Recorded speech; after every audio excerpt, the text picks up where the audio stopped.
Starting at number 10, we have Baphomet. Now, the image of Baphomet was originally created back in 1854 by the occultist Eliphaz Levi for his book Dogmas and Rituals of High Magic. But even before this depiction, Baphomet was a deity that the Knights Templar were accused of worshipping, and then it was incorporated into the occult and mystical traditions. Now, the name Baphomet appeared in the trial transcripts for the Inquisition of the Knights Templar, starting back as early as 1307. And the symbol reflects a number of principles that are considered to be fundamental to occultists, and it was influenced by Kabbalah, Hermeticism, alchemy, as well as other beliefs. Now, Baphomet as a goat face in an inverted pentagram is also a very popular occult symbol. Number 9, we have the Tetragrammaton. Now, you wouldn't really think that this next one would have anything to do with the occult, but it actually does. So God is called by many names in Hebrew, and the word Tetragrammaton is a Greek word that means word of 4 letters. And it was one of the names that the Jews would write down, but they would not pronounce it. It was considered to be too holy to be said by anyone. Now, early Christian transliterators, they pronounced this name Jehovah from the 17th century and beyond. And by the time we got to the 19th century, the word was retransliterated into the word Yahweh. So the letters that make up the Tetragrammaton are Yod, He, Vah, and He. Now in English, they're commonly written as YHWH or JHVH.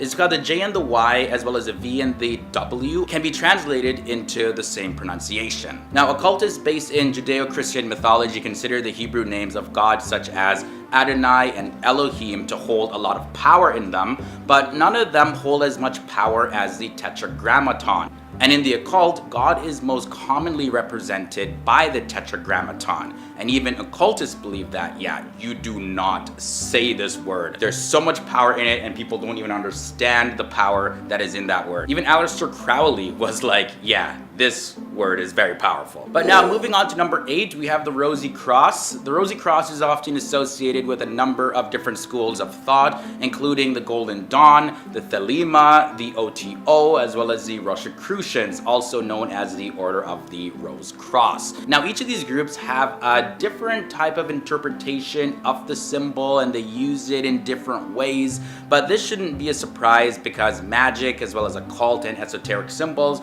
are often used to communicate different ideas that you can't really express just in speech. There's often a whole world when it comes to symbols. So every single group, of course, is going to have a different perspective. Now, a pentagram is displayed at the end of each arm of the cross, and now each of these pentagrams bears a symbol of 5 elements. There's a wheel for spirit, there's a bird's head that symbolizes air, the zodiac sign for Leo, which is a fire sign, and the zodiac symbol for Taurus, which is an earth sign, and then there's a zodiac symbol for Aquarius, which is a water sign. This next one probably doesn't come as a surprise to many of you, but the pyramid is here. Now, the pyramid is a key symbol in Freemasonry and reported to be a symbol used by the Illuminati. And this is especially when it's depicted with a separated capstone. So in certain occult circles, the all-seeing eye is thought to refer to a great divide among the people. Now, each level or step of the pyramid represents a socioeconomic class, and the capstone with the eye represents the most elite and their elevated status among the rest of humankind. The Tree of Life is also a very popular occult symbol. It's also called Etz Chaim in Hebrew, and it's a common visual depiction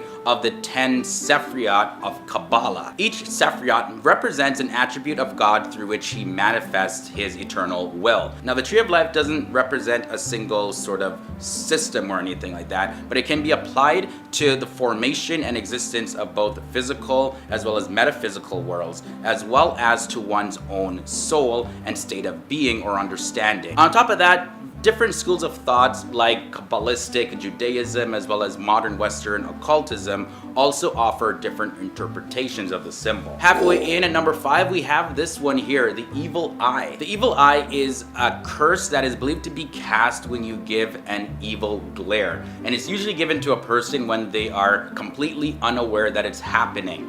Now, many cultures believe that receiving an evil eye will cause misfortune or some sort of injury, so be careful out there, guys. eyes. The evil eye is often sold as jewelry, decoration, among other things, and it was said to be created to protect people against the evil eye or evil spirits. Number 4 brings us the hieroglyphic monad. Now this is a symbol that was created by John Dee and described in Monas Hieroglyphica, or the hieroglyphic monad, back in the year 1564. Now this symbol is intended to represent the reality of the monad, which is a singular entity from which all material things are said to come from.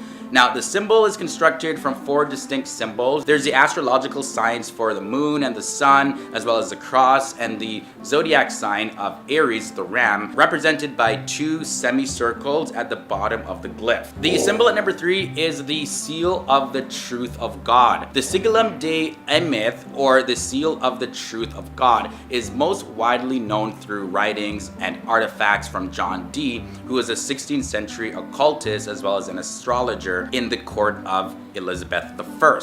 Now, while the symbol does appear in older texts, Dee was actually not happy with them, and so it's believed that he gained guidance from an angel to construct his own version of the symbol.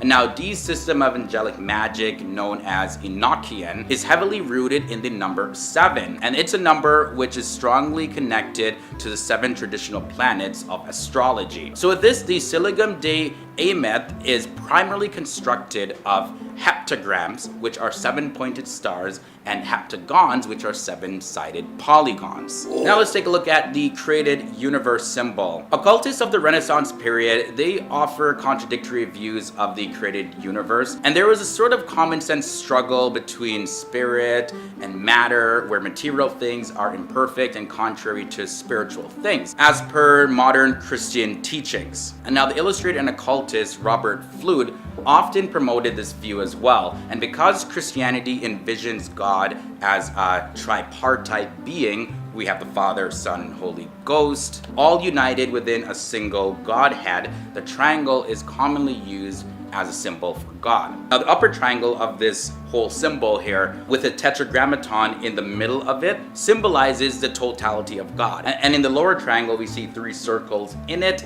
now with the center being a solid mass. And then the solid mass is actually physical reality, and the circles represent the 3 realms. There's physical, celestial, and angelical. And finally, the occult symbol at number 1 is the lightning bolt. Yeah, this one was very surprising to me. So satanic worshippers identify this as 777, and this was made popular by Aleister Crowley, who wrote the Guide to Witchcraft and Satanic Worship. It's said that Aleister Crowley hated God so much that he named himself 777. Why? Because 666 was already taken. Now, Aleister Crowley's instructions to his followers was that they should learn to speak as well as write and walk backwards so that they can open themselves up to hear the demonic world speak to them. You'll also notice this lightning bolt symbol in the form of the letter S as well. And this is simply because when Lucifer was kicked out of heaven, he fell out of heaven like lightning. And this is according to Jesus in the New Testament of the Bible. And in satanic circles, the symbol represents the destroyer, which Satan is called. Alright guys, so that wraps up this episode on 10 surprising occult symbols that exist. And let me know, were some of these occult symbols new to you, or did you know all of them? Sound off down below. I'd just love to hear your thoughts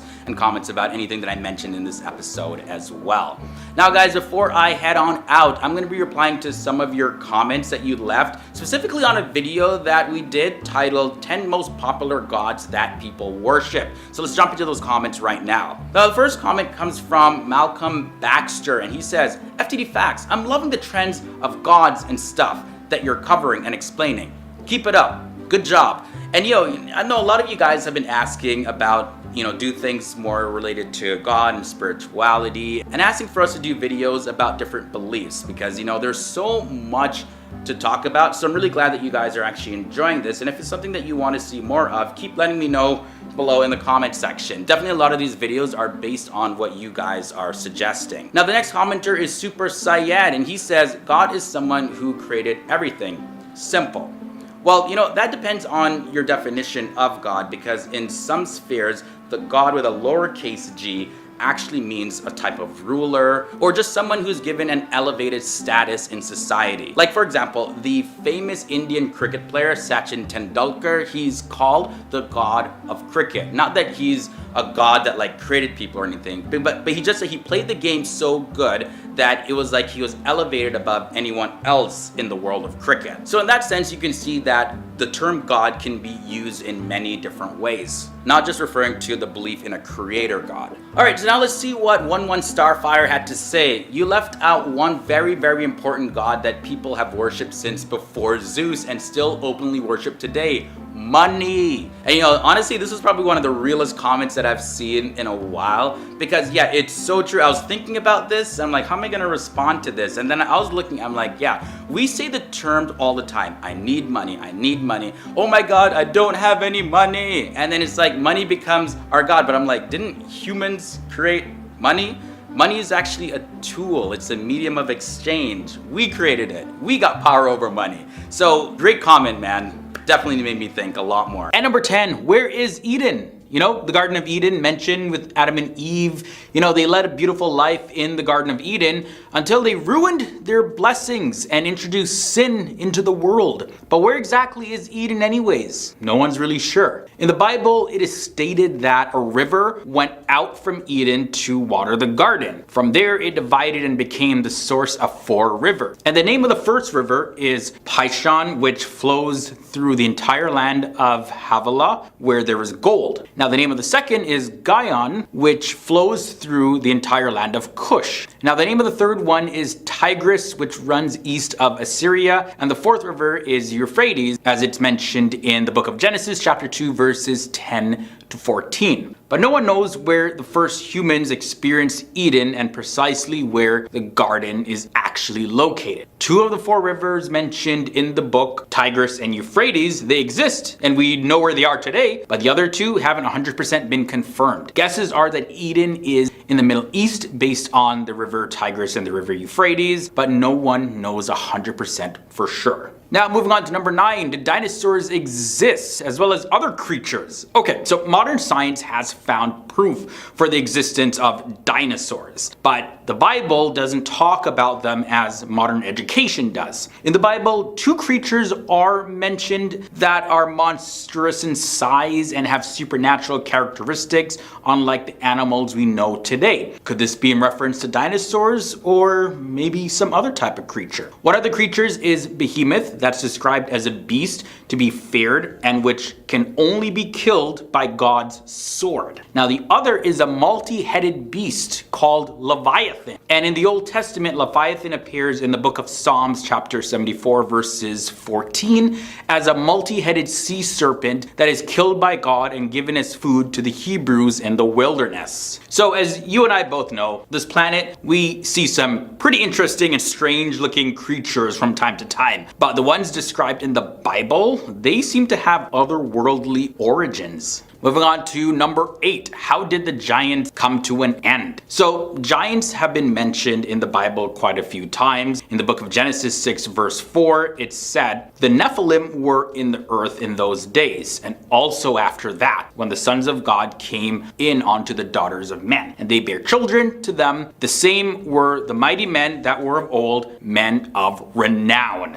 Now, there are a few questions that this passage brings up. Why do people not grow to be giants now? Especially it says that giants lived in the world after that. And what specific race of people was it talking about? Now there's many different interpretations that exist out there about the Nephilim, who they are, where they're from, if they exist or not. But not much is really found about them in the Bible specifically. Now from there, let's look to number 7, evolution. Evolution, the change in the characteristics of a species over several generations, is a very common believed concept today. But in the Bible, there is just no mention of evolution. It's mentioned that God created all life from man to animals alike, but there is no description of the evolutionary process, and it's biblical mystery. Was there evolution or not? Now for number 6, what are atoms? Just like there's no specific mention of evolution in the Bible, there's also no mention of atoms that are the building blocks of matter. The Bible has left a discovery of many of these smaller units of matter up to modern science and education, and there's no specific reference to them in the Bible at all. There, however, is a passage in the New Testament in the book of Hebrews chapter 11 verse 3 which says, "Through faith we understand that the worlds were framed by the word of God, so that things which are seen were not made of things which do appear." This passage points to the idea that there are unseen forces behind everything that we see. So does it mean that there's something beyond atoms that work as a framework of everything that we see? And what else has science not discovered yet? Halfway into number 5, let's talk about alien life. This is a very popular subject. Now, number 6 just alluded to this when it mentioned worlds, plural for world, but it doesn't mention life on those worlds. Today, scientists are spending a whole lot of money and resources on finding traces of alien life and communicating with them. Although up until now, there have been some UFO reports and conspiracy theories, there is actually no proof, no concrete proof that life exists beyond our planet. But in the Bible, outside of the mention of angels living in heaven, there's no specific mention about aliens or life beyond our planet that live on other planets out there. If there is life out there, will we ever know? The mystery at number 4 is the Ark of the Covenant. Now, the Ark of the Covenant is a chest that is supposed to have had the tablets engraved with the 10 Commandments. Now, whether it was destroyed or captured or hidden, nobody really knows for sure. One of the most famous claims about the Ark of the Covenant and where it is that before the Babylonians completely ransacked Jerusalem, it had found its way all the way to Ethiopia, where it still is today in a town of Axum in the St. Mary of Zion Cathedral. Number 3, this mystery involves where the Holy Grail is. Where is it actually? Now, if you're not familiar with the term, the Holy Grail is the chalice that Jesus used at the Last Supper to drink from. He served wine in it and gave it to his disciples and all of that, and it really holds a lot of value for Christians. They believe that it was buried in England by Jesus's uncle or taken from the Holy Land by the Knights Templar. But in the Bible, there is actually no hint about the location of this chalice. According to BBC, they have stated more than 200 places in Europe alone that claim they are in possession of the one true Holy Grail. But the Bible has no answer of its location, nor does it mention if it really exists or not. Now, moving on to number 2, another popular subject having to do with the end of the world. There's a whole lot of detail about the apocalypse in the Bible, specifically in the last book, Revelation. Now, it says that the world will end and everything in it will be laid bare, and the last day will occur after a period called the millennium. Now, over the course, more than 80 documentaries containing the predictions of how the world will end, they have actually shed some light on the Christian scriptures, but there's actually no specific date or time of the world ending mentioned in the Bible. It's still a big mystery. And finally, at number 1, how did people live so long in the Bible? In the Bible, we find mentions of people living for hundreds of years. And Adam lived 130 years and begat a son in his own likeness after his image and called his name Seth. And that's found in the book of Genesis chapter 5 verses 3. Now, modern technology has been able to help people to live upwards of 80 to 90 years. And some people, they live to 100 years and beyond that, but not too far beyond 100 years. But so far, we have not seen people live for hundreds of years. Now, in the past eras, people tracked time differently. So is that the answer as to why people live so long? If you tracked a shorter year, you can say somebody is 600, but to us, they could be 30 years old, let's say. But is that the explanation, or is there more to this? Either way, we don't have a concrete, solid answer as to why people live so long in the Bible. Okay, so let's jump in now at number 10. We have angelic encounters. Many books have been written and countless stories have been told of people who believe they have had encounters with angels. Sometimes they are described as beings of light. Other times they're described as being beautiful human beings, while others they're just described as being regular looking humans. They almost always appear in a time of need, whether it's some sort of major life intervention or if somebody needs a little bit of encouragement, that angel might show up in whatever form it chooses to take on. But were they actually angels though? Kind of similar to number 10 is number 9, Marian apparitions. For centuries, visions of Mary, the mother of Jesus, have been reported in different parts of the world. Claims of apparitions continue nowadays, and in the year 1968, a Marian apparition was even allegedly televised in the country of Egypt. Mary usually asks people to pray and occasionally makes prophecies.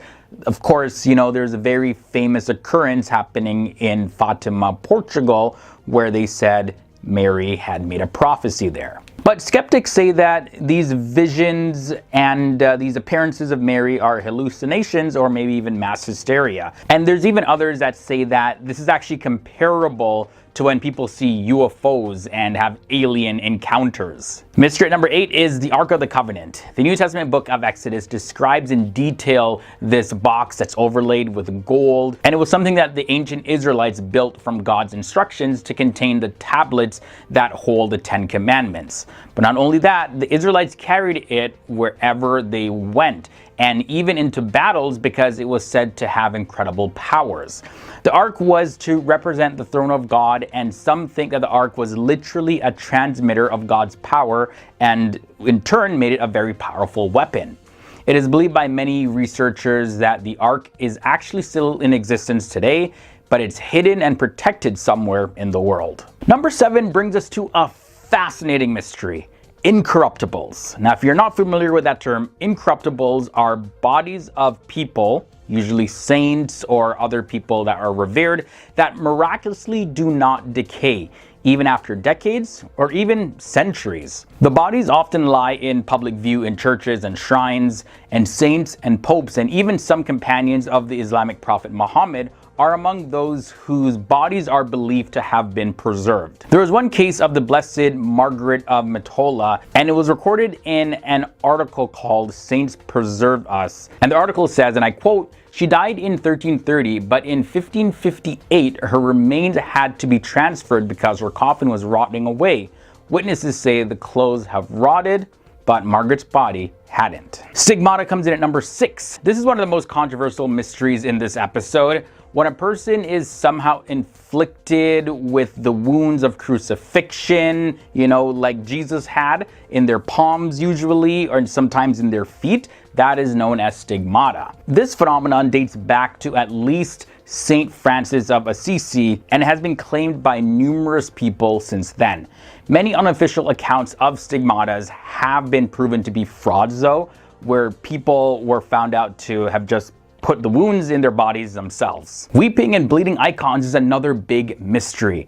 Statues and paintings and other likenesses of Jesus and Mary, as well as other saints that appear to be weeping and sometimes even weeping blood, are commonly reported around the world. There's often multiple claims of this in a given year, and one occurrence was of a painting of Jesus hanging in the Bethlehem Church of the Nativity above the spot where Christ is said to have been born.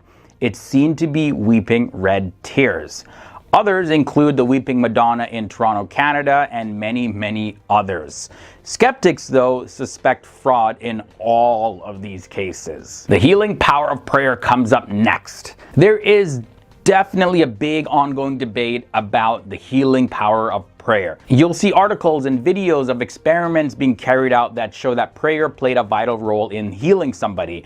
And then the next month, another source would say that, well, actually prayer didn't have any effect on healing somebody at all, and here's why. But either way, the question still stands: is prayer truly a miracle? Or is there some kind of psychic or quantum effect that humans do not fully understand yet that happens when somebody praise? Moving on to number 3, a very popular one, the Shroud of Turin. No matter how much scientific testing is done to the Shroud of Turin, the results are never satisfying for anyone. Well, that is, anyone that believes that the Shroud of Turin is what they say it is. Those who want to believe that it is the burial cloth of Jesus will definitely not be proven wrong despite carbon dating and other tests. The shroud is a 14-foot strip of linen on which is faintly imprinted the likeness of a man that seems to bear the wounds of crucifixion. And there are people that believe that this is in fact an image of Jesus whose likeness was miraculously imprinted on the cloth, possibly at the time of his resurrection. Radiocarbon dating in 1988 concluded that the shroud dates back only to somewhere between 1260 and 1390 AD, so that's well after the time of Jesus. One theory is that it's actually a creation of Leonardo da Vinci.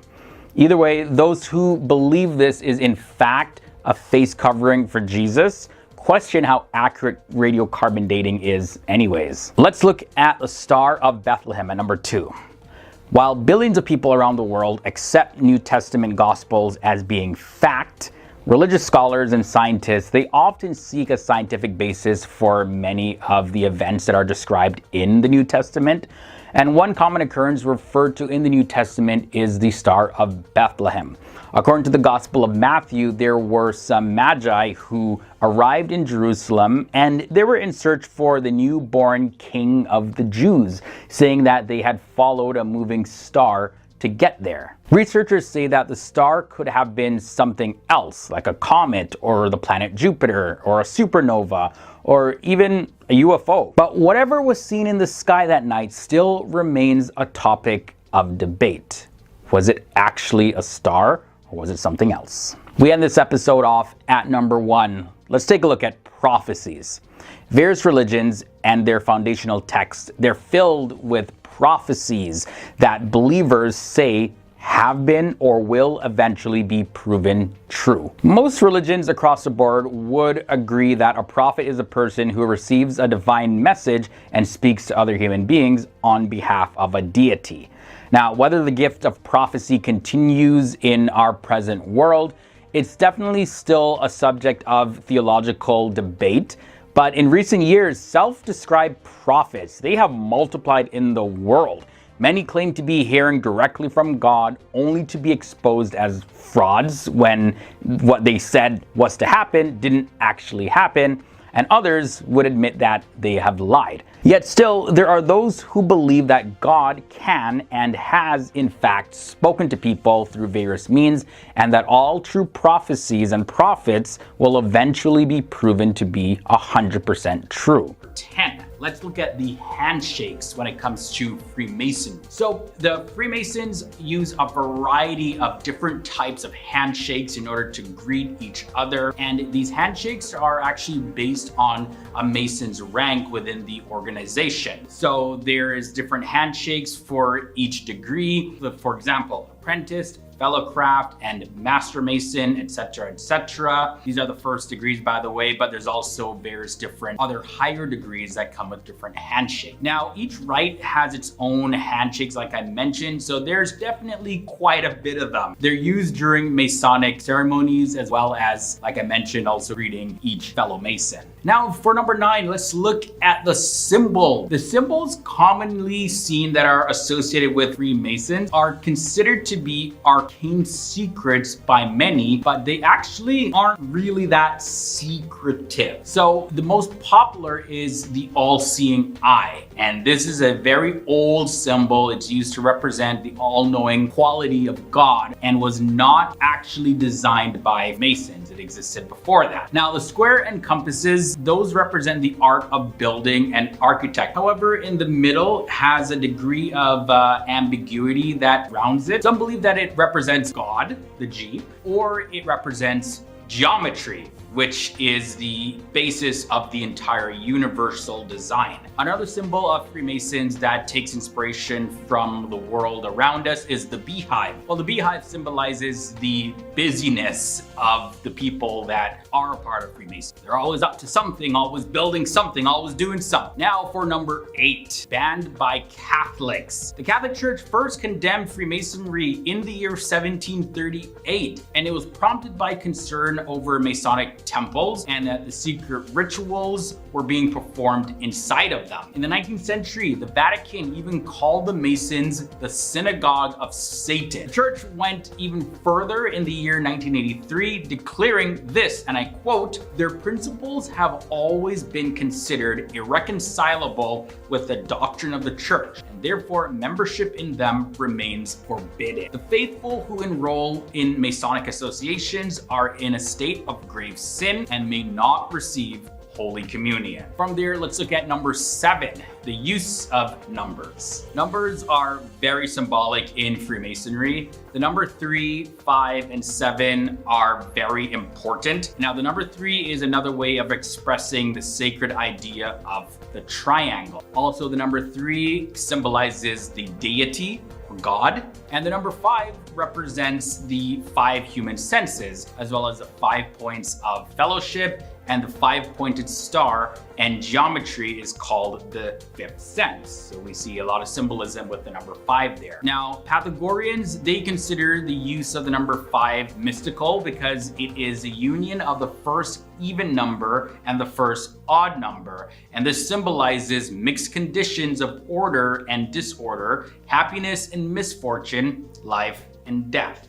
Now for number 6, let's move on into the role of women. The early Masonic lodges, they just were for men, so no women was allowed. They were completely prohibited from having any sort of membership in Freemason lodges, and that was a big point of contention for a lot of people. But over the years, women increasingly began to play an active role in the organization, especially in Europe. Masonic organizations were eventually formed that admitted both men and women as full, complete, active members. So that was a big change. And now some of these organizations include the Order of the Arent, as well as the Order of the White Shrine of Jerusalem, and the Order of the Eastern Star. In these organizations, women can hold positions of authority as well as leadership. Now I'm going to shift gears a little bit, and we're going to be talking about Illuminati for the rest of the video. So starting off with fact number 5, this has to do with the meaning of the word Illuminati.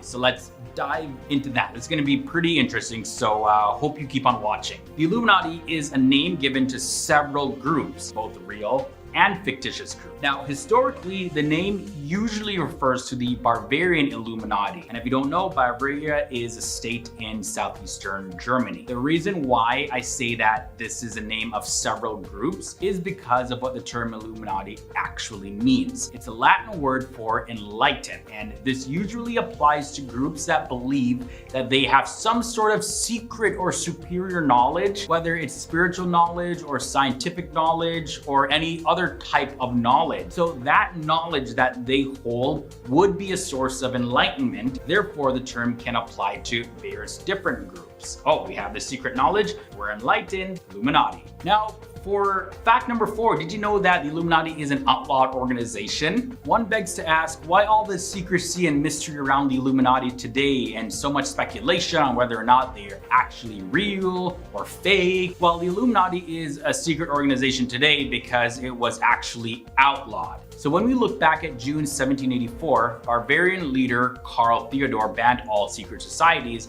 and the government started uncovering various members of the Illuminati, which caused Johann Weishaupt to go into hiding. So although it originated in Germany during the Enlightenment period, politicians, they feared the concept of organizations like the Illuminati uprising against the government. So what they did was they outlawed it. But when you have such a solid network already established like the Illuminati, of course you want it to continue. So a handful of later organizations, they claim to be descendants of the original Illuminati, but it's believed that the original Bavarian Illuminati may have morphed and evolved into smaller groups since that time, taking on various different forms. It allowed them to operate in secrecy, since you can't just point out to an Illuminati specifically and say, oh, that's the Illuminati organization. No, they morph into many different Illuminatis. Now, moving on to number 3, celebrities and media.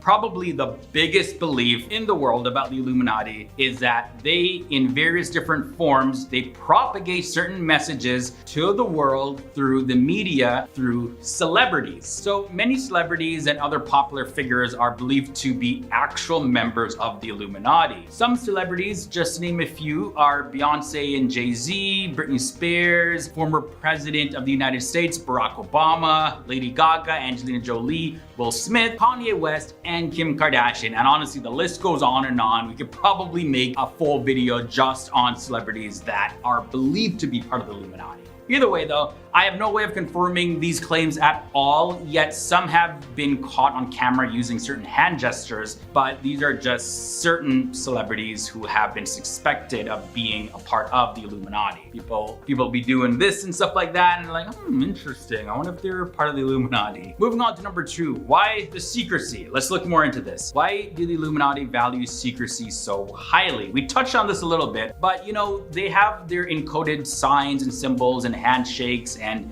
different languages that they use and everything. Well, the answer is simple. You take any prominent organization or company, right? Which of those organizations or companies reveal all of their trademark secrets and all their internal ways of operation and all their different systems and algorithms? None of them do that, because why? Other organizations are gonna copy them. So they don't wanna reveal it publicly. Illuminati, it's the same way. Now, number 1, let's end off with the secret language. There's a book known as the Codex Magica that was published in the year 2005 by Tex Mars, and it contains over 1,000 photos and illustrations. Now, you'll see various different world leaders and politicians and celebrities performing certain signs and signals, as well as use coded pictures. And this is common in all forms of societies, by the way, even university fraternities. So this is not just something that is done by the Illuminati. Members have different handshakes, like we talked about, and certain things